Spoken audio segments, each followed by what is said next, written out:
Yo, yo, yo, good morning, Ram fans. Welcome to Monday Morning Cup of Coffee. It's a beautiful day in northern Colorado, and I'm here with my co host, Marty Lenz.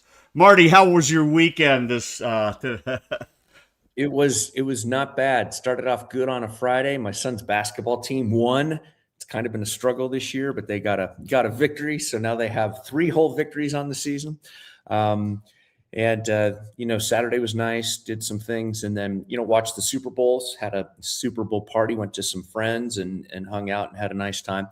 And it's always about the company because it sure as heck wasn't about the game. So we had a nice time hanging out with everybody and having fun.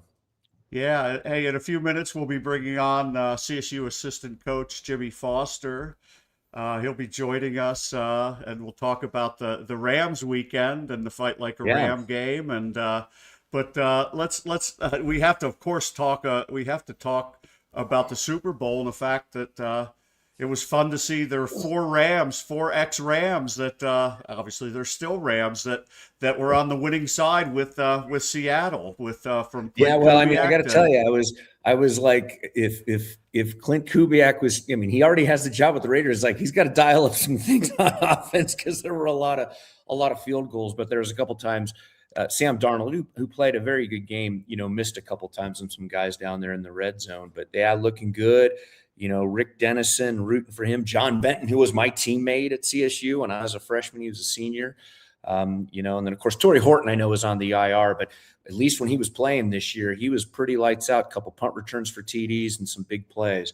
So Yeah, for Torrey Horton, I feel great. I think he played 7 games and had 6 touchdowns. yeah, But Kubiak, they didn't make the official announcement yesterday, but he did something after the game where he said, "Yeah, I'm going to Las Vegas," and that's pretty exciting. I'm dying to see the dynamics of the fact that his dad was a Broncos coach and now he's with the Raiders.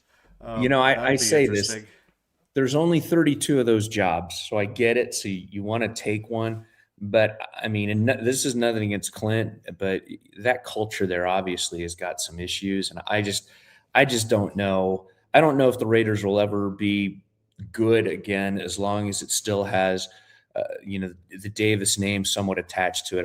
I'm skeptical about it, and I don't root for the Raiders for obvious reasons, but I'm not going to root against Clint. I hope he can transform it. But a lot of what ails them isn't necessarily the coaching; it's the infrastructure around. So I'll be curious to see if that changes. I'll be curious to see if Tom Brady is going to be more involved with a young head coach more so than he would be with the veteran, just because feeling he has to be a little more hands off as a minority owner or somebody who offers influence. So I'll be curious to see about that dynamic.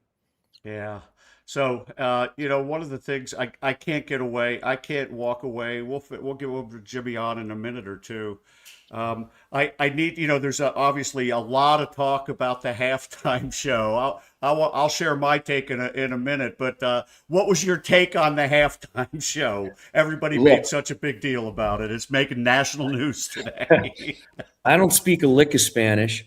My daughter's minor at Purdue was Spanish. I mean, she wasn't at the game with us, so I was curious how much she'd understand. And you know what? From just watching it, because I don't can't understand the lyrics, I thought it was entertaining. It was fun. The multicultural, having Lady Gaga and other people make appearances and show up, I thought was interesting. I mean, I thought it was entertaining. None of it's rare. None of the music for halftime shows these days, Steve, relate to somebody like me. I think the last time, I mean, when they had the Who or they had Prince, that's all me. That's my generation, if you will, of music. But a lot of these artists now, it's not that I don't respect their art. I think they're talented. It just doesn't sing to me. But outside of that, I mean, it was a okay. And again, geography matters. Puerto Rico is a part of the United States. Okay, it's a Yeah. territory. So when people say this isn't American, I was like, well, you either fail geography or you don't read books or you have some other, you know, issue that you want to try to politicize. So, but having said that, I mean, it was fine. But yeah, I mean, I'm not a Bad Bunny fan, but I don't dislike him either. I respect the talent, but yeah, it's just not my cup of tea. Yeah, I'm with you. The halftime show isn't for me. It's for younger people. Yes. They're trying to broaden their audiences, and they're trying to get ratings. And I don't have a problem with it. Yeah, I'd much prefer the Who, but Yeah. but it's not for me. But the other thing, you know, musically, it brought me back 50 years. I grew up in an era, there was a guy, and I put something on social media with a picture of a guy that no one knows who it was. There's a guy named Tito Puente who was very Yes. big with Latin music 50 years ago. I had a friend whose mom produced a lot of his music, Nice. and we'd listen to that music. And it's not something I had playing in my household every day, but I was very comfortable with it. And the halftime show brought me back. The music brought me back 50 years, and that was fine. And the thing that I find hilarious nowadays is we live in this culture of outrage, and everybody had to make a big deal about political stuff. Just enjoy the music and just move Well, on, and it's fine. I will say this, and it's less a political statement, but what's sad is what I think hurts us as a nation is we don't even have many shared experiences anymore. We consume separate news. That's a lot of it based on ideology and well being able to, access readily accessible observational reality. So it's kind of like even if you don't like it, it's a could be a singular event where everybody's a part of it. But when you have people, well, I'm going to take my football and go somewhere else and do this. We're not enjoying communal events anymore. We're more divided because of the media we consume, the platforms we consume it on, and that's something that I find a little troubling as well. I mean, we don't like it, be a part of it and at least observe it and say, well, I shared this experience with somebody I don't see eye to eye with, but at least I was part of this bigger experience. And I find that kind of troubling and sad. Yeah, right on. I'm with you on that. So anyway, hey, it's time. Let's bring our guest on. None other than assistant coach Jimmie Foster. Welcome, coach, to the What's going Monday on, morning fellas? cup of coffee show. How are you, man? All right, how you guys doing? Doing good. Good, Doing good. good. So yeah, for those that don't know, Coach Foster joined Coach Farouk Manesh's staff this year. They had spent time together. Jimmie actually coached Ali way back in junior college, and so their relationship goes way back. I had Jimmie on one of my shows this summer to get to know him, so we're not going to spend as much time getting to know him. You go back and watch that video. We had a lot of fun back then, but I just want to kind of just to get going here. Jimmie, how you've been here for about 9 months now? How's the energy been around the program so far as we gone into 2026 with the new staff, and how are you settling in? Hey, listen, I'll tell you one thing. The energy has been great. It's gone by so fast. I mean, me and Coach Dave was talking the other day, and it's like it's about to be middle February already, just so fast in the blink of an eye. And it's been, everybody's been settling in pretty great. I mean, my wife and my kids, they enjoying their schools. As my wife's trying to get back into the real estate game here, so it's been for my family wise, it's been great. The other thing is, whatever you guys said about the weather, that was really bad. It is not bad as it is as I thought because it's been 65 all last week. So in this middle of February, I can take that any day of the week. It's going to be 71 down here in Denver, Coach, today. I heard that and I was like, I can't look. I'm a native. I grew up here, so this is a bit of an outlier for us as well. I'm glad to I'll get take to. it. I'm glad to get to catch up with you, Coach. And so I'm a little behind, so I apologize because Steve knows this because he's very intimate with the program. But you on the staff, what is your main responsibility? What are you in charge of? Well, right now I work with the guards. That part. Then also too in the in game, do substitutions, and also too we do divide our scouts, defensive scouts as well. So with our hands, Ali does a great job at making sure we have our hands involved in all aspects. So we'll do recruiting as well. So we just it's a little bit of a melting pot of doing everything. So let's switch to what happened on Saturday night. Of course, it was the Fight Like a Ram game, which Yeah. has a lot of meaning to me as a cancer survivor and as a person who actually had his name worn on a jersey in 2022. But the Rams snapped a losing skid with a really gritty 65-57 win over San Diego State. What stood out most in the victory to you, Coach? Well, it was the sustainability, to for our guys defensively. just to stay locked in and do what they need to do and make every shot as possible contested. You know, they got some shots in the paint, but at the end of the day, they were tough shots. They had to make multiple dribbles to get to the paint, and that's what we want. We don't want guys just taking easy layups or easy catch and shoot threes. So our fellas did a great job dialed into the scouting report, and then even though sometimes when we always say defense travels. And so one thing about it, just like the game last night, it's not a high scoring game, but also too you can lock in and get the stops that you need at the timely matter to make sure you can come away with the victory. Coach, I love that you all are willing to shake up the rotation, starting, coming off the bench. I think that's a gift, and I also think it's a real tell of the young men that are happy to accept their role for a certain game or specific setting up. And I like what you're doing. Look, you're in charge of the guards. I always hear that cliche that guard play is key when it gets to crunch time, to the tournament and everything else. Is that do you agree with that philosophy? It's incumbent upon the guards of CSU to be right there in the fold to make this team drive and go. Yeah, I also think that every position is big, and it depends on the system that you're running. And in our system, I think everybody has their fair share to dictate and make moves offensively where they can either make a pass or make a decision to shoot. Because you've seen many nights is where Kyle or Rashawn may have the ball more in their hands, but also too you'll see the night where some of the guards have the ball in their hands too. But you definitely got to have great guards to get to that next level, because it's like sometimes guards are like the quarterback, right? So they're the one that dictating the show and getting everybody into their flow. So that's one thing with the guards is just that they got to make sure that they're locked in, ready to go, and make sure they have that team first, self last mentality where they want to make sure they get other guys ready to go as well. Switching back to what you talked about with the defensive performance of the game against San Jose State. I did a post game show. I do one after every game with our community, and I actually had somebody who made a really, really, I thought, very intelligent comment. And he said, if we had shot the ball that badly in the non-conference, that was a game we probably would have lost. This team has come a long way defensively. I wanted to highlight there was a couple of plays that I saw. I'm gonna want to hear. The question will be evolved around what were the kinds of things that stood out in the game for you, what kind of plays. But I thought there were two plays that I thought of that were defensive plays. One of which came with about 5 minutes to go. You guys came out in man-to-man defense. San Jose was coming off a timeout. They were down 5. And they ran a play for their three-point shooter, and Jeff Mooney's was right there on the catch to contest the shot. And that was coaching. That was I saw you calling out what the set was. That was coaching there. Then later in the game, and it was still a little bit in the balance, but you guys were in a zone, and they ran a zone play, and they tried to screen Kyle Jorgensen, and Kyle got around the pick and deflected the ball out of bounds. Those were two plays that I saw that stood out in my mind. I'd like to hear, were there any things down the stretch where you especially on the defensive side or even on the offensive side, where you thought there were a couple of plays that just really stood out and made a huge difference down the stretch?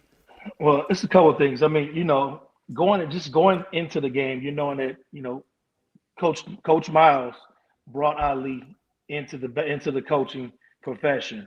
And I played against Coach Miles when he was at Southwest State and North Dakota State.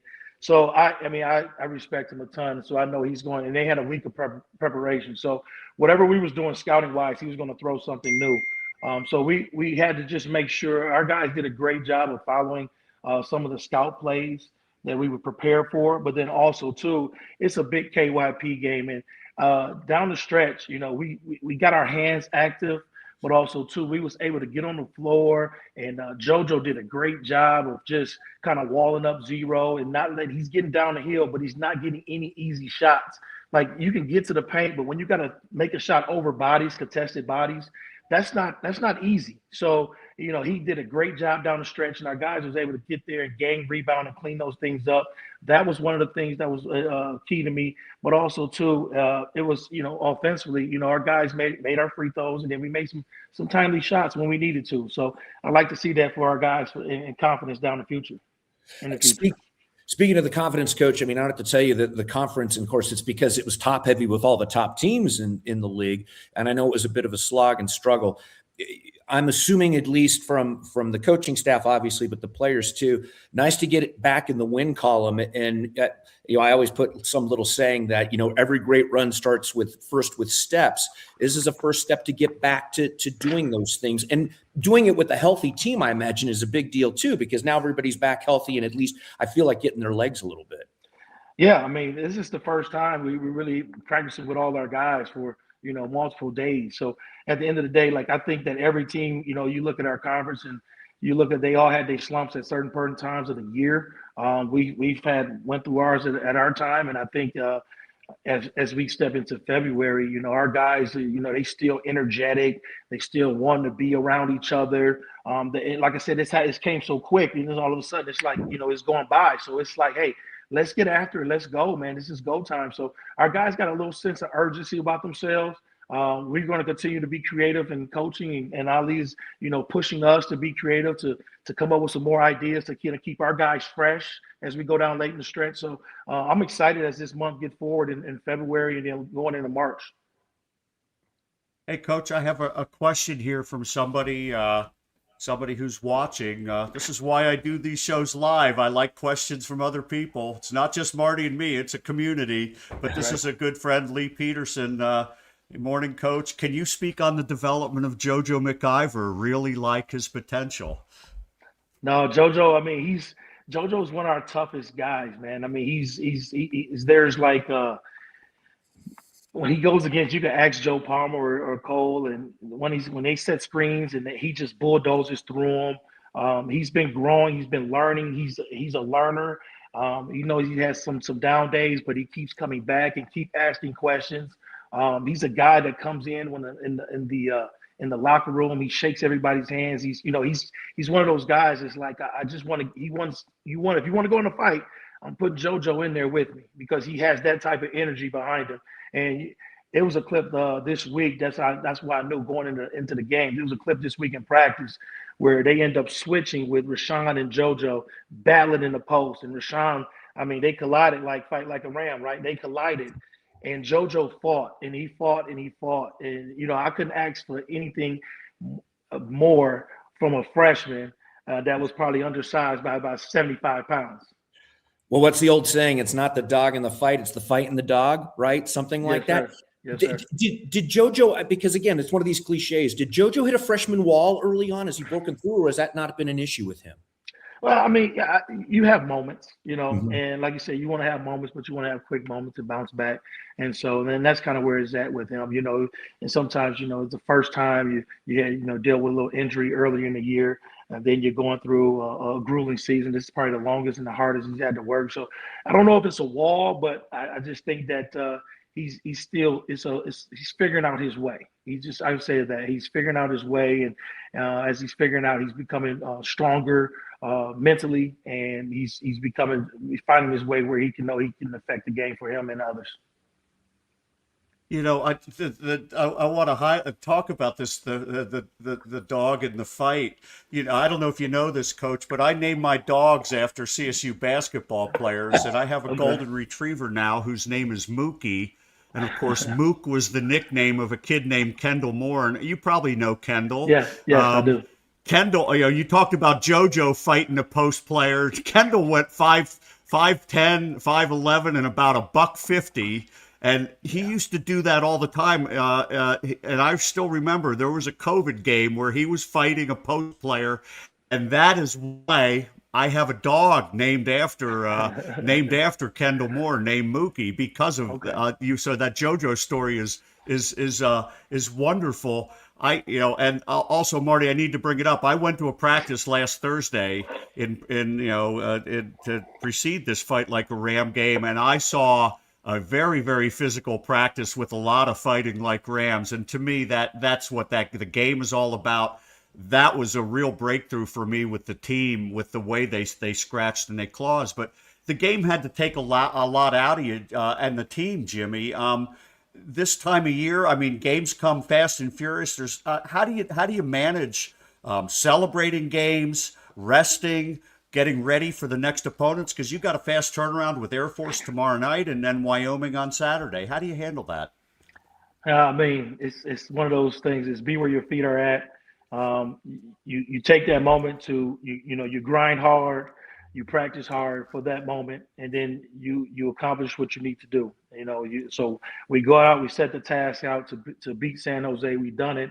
Now that's over. That's in the past. Now we got to turn it. We got to turn the next page. In which yesterday we sat back and and I know Super Bowl Sunday for others, but at the end of the day, it's preparation Sunday for us to get ready for Air Force that is going to come in, and they're home, they're fighting, they're playing. So like they're Division I players, so there's no game is any a gimme game at all. So we got to make sure our guys are ready and not taking a back seat to anybody, and understand that they're coming out. We have a target on our back, and we got to go out and fight every day. So we got to prepare. And we got to prepare. We got to get mentally ready, and then we got to go out and practice and then execute on Tuesday night. It is funny you say that, Coach, because I think sometimes we have a tendency to forget that we are the defending Mountain West champions, and even sometimes you say it there, and I hadn't thought about it in a couple of weeks. Yeah, we are the defending champs, so people come in. But on that note, Coach, I realize the portal has changed everything, and even though you still develop players, you maybe don't have a kid for 3-4 years in your system.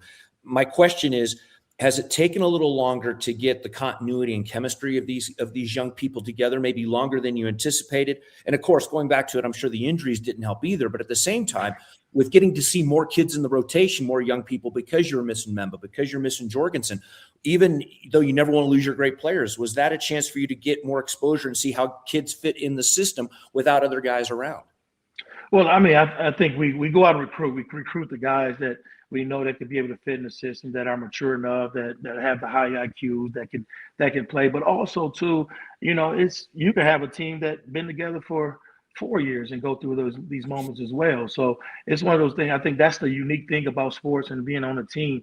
You can be together and have it unified and being together for 5 or 6 years, in the NFL, and then you just go through a little blip, and then so yeah, you do have to. And with us landscape with the portal, you do have to get our guys to, lock in and be quicker to play the more together and figure out the scheme. But at the same time, I think our guys they're really smart. They work really hard. I just think that sometimes you might hit a little bit of a rut, and so unfortunately, sometimes you have a rut where it's not just one guy going through a rut. It may be a multiple thing. So, and that's the best part about it, because, as all of our coaches, Dave and Ken and Tim and I and Ali and Cole, we've all been through those situations. So, we can lean on our past experience to be able to help those guys and keep them fresh and keep them in the right frame of mind to keep going forward.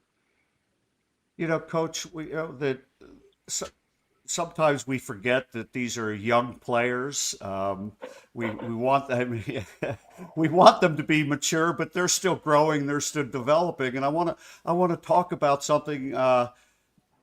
You have basically a 30-point win over Air Force at Moby just a couple of weeks ago, and you've been around the block a lot to know that you get a 30-point win, and sometimes you have kids that go, oh, well, we'll just beat them by 30 the next time. And we saw Wyoming almost beat Utah State after losing by 30 a week before. Utah State came into Laramie the other night, gave them a game. We've seen we've seen it. You've been around it. I've seen it where games are just completely different. How do you have an issue getting the players ready? Do you think the players really understand what they might be up against Tuesday night, given the fact that you have a 30-point win over Air Force? Yeah, I mean, I think they understand, but I think also too is our job to help them get a full understanding of it. And it's just one of those ones where it's you have to train like to be a champion. You have to train like a champion. You got to have a championship mindset, and that's where. You got to go in and treat every game like it's the number one seed, and don't go in there and look past anybody, because they are Division I players. They do work on their game. They do shoot. They do work. So they do prep.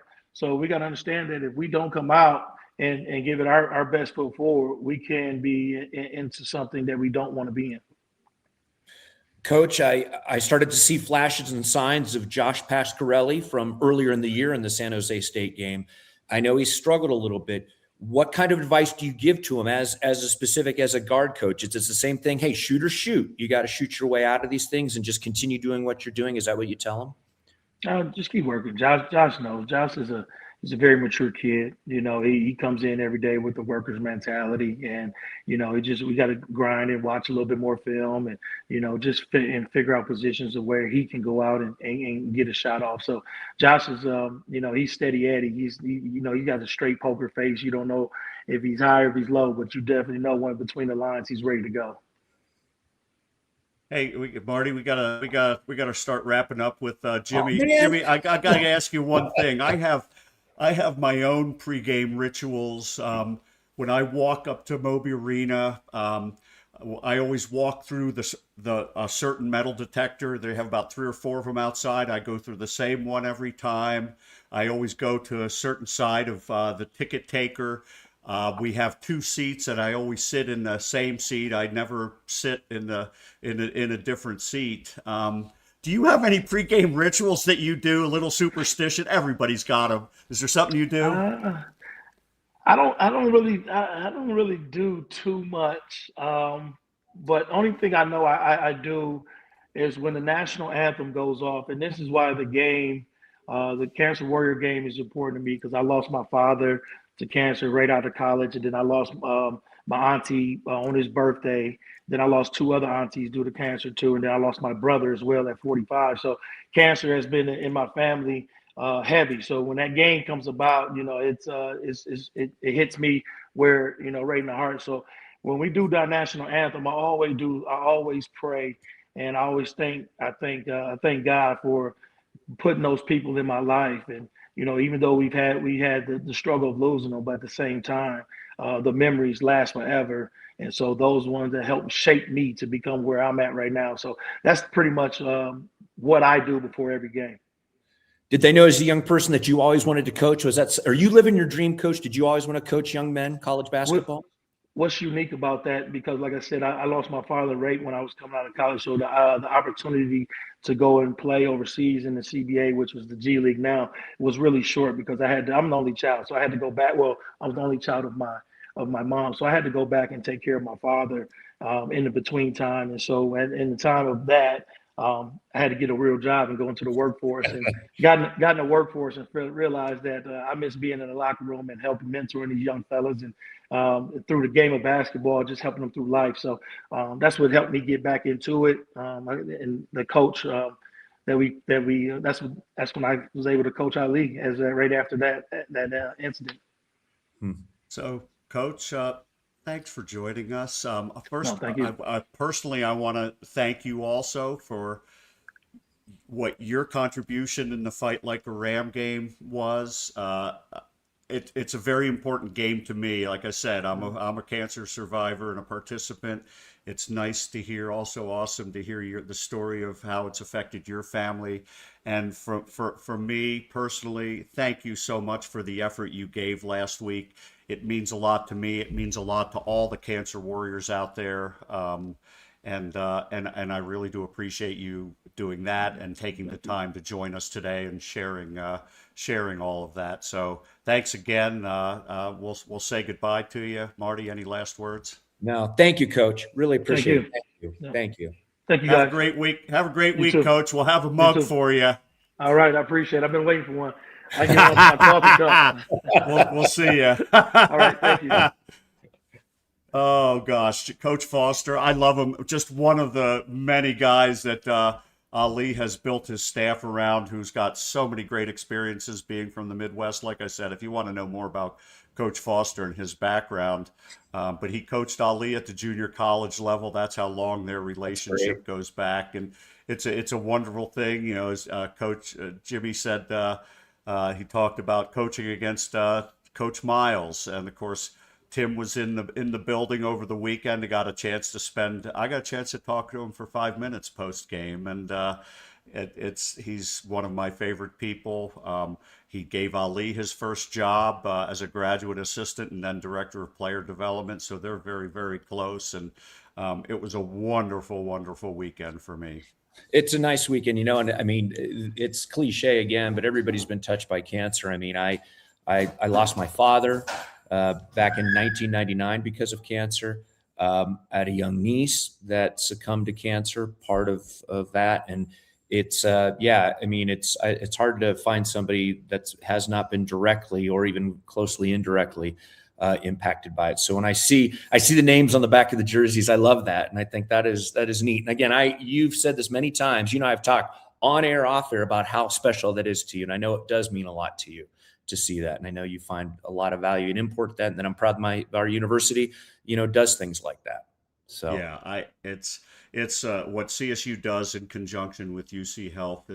It's unique. It is a leader in the nation in terms of what they're doing. And in fact, it was fun to see that Coach Medved has added something similar up in at the University of Minnesota, yeah, recognizing how valuable the game is for his players, his program, his university. Um, and how much it means to people like me and others have gone through or are going through a right. significant fight. I wanted to before we call it a day, I wanted to talk about the JoJo McIver thing. Our friend Lee brought it up with a Mhm. question. You talked about the guard play and the development, and um, we've been I've been pretty hard on JoJo, and we're starting to see why coaches are coaches and why people like me are fans. Where coaches they see something and they know something and they keep working with something, and we're starting to see just slowly but surely JoJo McIver starting to contribute a little bit more and a little bit more as the season goes on. Well, it's got to think about it. It's got to be, and I say this from my own experience, different sport 40 years ago, but it's a hell of a transition coming from high school. No matter how good you are, from high school to college, the game is faster. The guys are bigger. There's more intricacies, I think, probably when it comes to coaching and discipline and plays and those things. And that's why probably young JoJo's head, I mean, is swimming a little bit, or was early on, like, oh my God, there's just, and you set the basketball stuff aside. Then I got classes and I'm learning how to live on my own and do all these other things and the other responsibilities that go with that. So I'm sure there was a lot for him to absorb, not just basketball wise, but just life wise as well. And then, probably takes a while. And now, and maybe it's the same thing saying, hey, now don't overthink it. You've got the raw ability, raw talent. We're going to coach you up. Now go let your skills and the belief in yourself start to shine. And I think we're starting to see that, saying, go play your game. We'll make it work. We'll coach you up the ways we need you to. But we recruited you to be you. Go be that. And I think we're starting to see some of that. So, and yeah, Yeah. there's no doubt about it. When he's on the court, he's feisty, and I like to see a little, because if I find, and even though I'm not saying the team's not tough, man, I like to see a little nastiness, a little more out of us, a little more physicality. You grab that ball and you're ripping it away, and you're like, I'd like to see a little more of that physical, like, again, maybe knocking some people down and around in the key in that area. I'd love to see more of that. Yeah, I had Brandon Rechsteiner on my Thursday night show, and he talked about, this is a system where in the first year of this system, the point guard position is a pretty intricate position in terms of getting things kick-started, and it's taken guys time to learn. Isaiah Stevens was thrown into it, and he wasn't perfect. It took him a few years, but guys like Kyan needed over a year to really get comfortable in the system. And Brandon had 2 years at Virginia Tech, and it's a learning. He talked about what it's like, and with him learning how to play it. And for Mhm. JoJo coming in with no experience, we're starting to see the fruits of the labors of coaches like Coach Foster, Coach Farouk Manesh, the entire staff, and it's a building block kind of thing with the way CSU has works with players, and it's fun to really see, and it was fun to see. JoJo made a big play down the stretch, and it was something I don't think he would have done earlier, even a month ago, where they're killing the game off. I think they were up seven, and a couple minutes to go, and here he was, and he's trying to kill 30 seconds, and he did what he needed to do. He killed 25 seconds and got to the free throw line. That's what you do. That's how you kill games off, and that was a big step, and those are the kind of plays that we love to see. I'm full of cliches, but I mean, you've heard this a million times. Trust the process, and I think what we as fans are learning, we're a little spoiled. Like Coach even said, talking about having a target on our back, and you remind ourselves, yeah, we're the defending Mountain West Conference champions.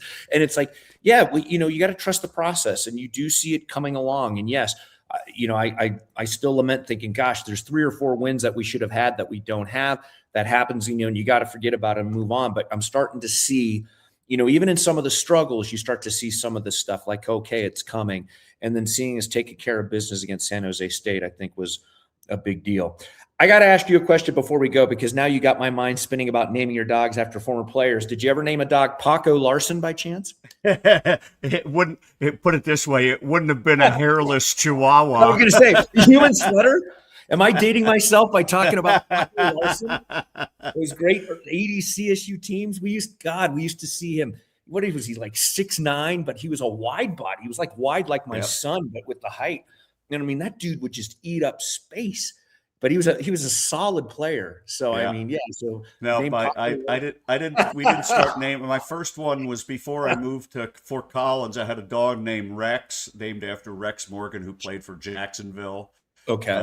In the NCAA championship back in like 1969, and then was that Artis Gilmore's team? Was that Artis Gilmore's team? That was a great team. And Rex Morgan played a little bit with the Celtics. I think he was a second-round draft choice, but he was the only white guy on the team. He was a blonde, and so it fit well with the golden retriever. My second one was Trajan, after Trajan Langdon of Duke. My third one was the first CSU basketball player. We had a dog named Ogie after Andy Ogaday. Oh yes. I wanted to name the dog Jimmer. It was the year of the Jimmer. And my wife looked at me and said, there is no way in hell we're going to have a dog named Jimmer. Oh, man. So my daughter said, I think Ogie. And then the fourth one is Mookie after Kendall Moore. The fifth one is Bowen after Bowen Bourne. Nice. Who, again, another one who fought like a ram last year. And in fact, my post-game show has been titled Final Bell in honor of Bowen Bourne, always getting his nose bloody during games, because he was the epitome of fighting like a ram. If you name another dog, it's got to be, well, you have Ogie, but then you have Augie for Augie Kudelis, right? That would be a great little dog named Augie, something like that. Yeah. Yeah. Anyway, it was. It's been. And I still think back. And that is a true story. I did about naming the dog after Kendall, and it was because of the way he guarded the post, just like Jimmy talked about with JoJo. And it was a game during COVID, and I was, nobody in the crowd. I was writing for RamNation.com. They were nice enough to give me a media pass, and I remember interviewing Roddy after the game. Roddy was the player of the game, and I remember asking him about Kendall Moore, and he said Kendall Moore is a dog, and that's when I knew I was going to name a dog after Kendall Moore. This is a big week to get healthy, right? You got Air Force, you got Wyoming. That's a revenge factor getting that. But if we can, like I said, you win the first one and it's game at a time. But this is a week that can get us even more on track, I'm assuming, when you just look at the lay of the land with the schedule. Yeah, I got Air Force tomorrow, and hopefully we'll come away, play, start building again. It's about building and putting together not just good practices, but showing it in the games. And then obviously Wyoming comes into Moby on Saturday. And so 2 really, really good front range games. Wyoming, Jimmy mentioned San Jose had a week to prepare for CSU. Wyoming has a week to prepare for CSU as well. CSU had a week for San Jose State. So that was even, but CSU has a game with Air Force, so they don't have as much prep time. That's just the way the schedule works. Everybody, I think they'll be ready for that game. Something tells me that the Rams, again, they'll take care of business. Got to, focus on your opponent ahead of you. But something tells me they'll be ready on Saturday. I got a feeling there may be, there will be blood. So something like that. I got a Yeah, feeling. I think the Fight Like a Ram was a big turning point. I Yeah. really do. I'm looking forward to seeing how they come out this week. Before we go, I wanted to mention one more thing. I decided I'd wear this shirt, the Oh Neek yeah. Clifford jersey today, not just because I'm doing my weekly Neek show with Jeff Grammer of the Albuquerque Journal later today, but because Neek had a career game on Saturday night. 30. Did he put up 30 30 points? points, Jeez. 4 rebounds, 4 assists, 2 steals. Um, he was playing against primarily James Harden, I think, and Oh. he was torching Harden, Ah, who was an NBA Hall of Famer, future Hall of right. Famer. But we talked about development. We talked about JoJo. Neek is a perfect example of the CSU program, and going from being basically pushed out of CU, having all the talent in the world. All these guys have talent coming out of high school. It's a question of how you develop it. And we saw Neek really not never really fulfilling his potential at CU, coming to CSU. And it was at this point of his first year at CSU that he really started coming on. And then obviously his second year, and he still had some development his second year as well. He wasn't perfect by any means, but we saw what happened with his career. And for him to have a 30-point game, and it was, I saw a stat, there's only 3 guys in the NBA that have had 30 points with 2 steals and 2 blocks in a game. One was Cooper Flagg, the #1 pick. One was, of course, the arch enemy of CSU, Derek Queen, who came Yeah. out after from Maryland to beat CSU with his buzzer beater in the NCAA tournament. 2 big names as rookies, 2 guys who were competitors for Rookie of the Year. Neek is the third to have a 30-point, 2 steal, 2 block game. Pretty amazing. Well, when you look at Neek's arc, as we've talked about, to me that portends well for a young person like Kerry Booth. Same thing, local kid. He didn't stay home; he went away. But coming back, and I'm hopeful. I'm hopeful for him. And again, I love that with certain guys the rotation. He started a few games, he came off the bench, and then he was starting again. Yeah, so I mean, there is some development that is actually going on, even though in the portal anymore, it's just rushing to get a 5 out there and find your chemistry as you go. So Yeah, yeah, it was something. So I mean, I'm excited. I keep reaching out to Neek. It's hard to track a guy down. I'm trying to get him to at least do a short video just to that get would be caught neat, up with him, and right? I'll reach out to Isaiah as well. But I'd love to get CSU, our community, caught up with what's going on with them, with a more personal kind of interview, not the Right. stuff they do post game where they talk about a dunk they had. I I, want to I, hear. hey, I, you probably know this. I lived in Sacramento for like 3 years, and I'll tell you, even though it may be a little bit of a sleepy cow town compared to the rest of California, I mean, it is the state capital. They love the Kings. They love the Kings. Their cowbells are out, and they'll get, when the Kings were bad, they'll get 17,000 for a game. So they love the Kings. Yeah, So if the it'd Kings be can be fun to decent, it'd be that fun team to will, hear about how yeah, he's adjusted. So yeah. anyway, let's call it a day. Thanks everybody for participating. Thanks for the comments and questions. Thanks again, Marty. Once again, Of I course. love doing this. Is a great way for me to start the week. I hope you've had fun too. I am enjoying myself. Yes. All So righty. Well, let's call it a day. Thank you, everybody. Have a great week.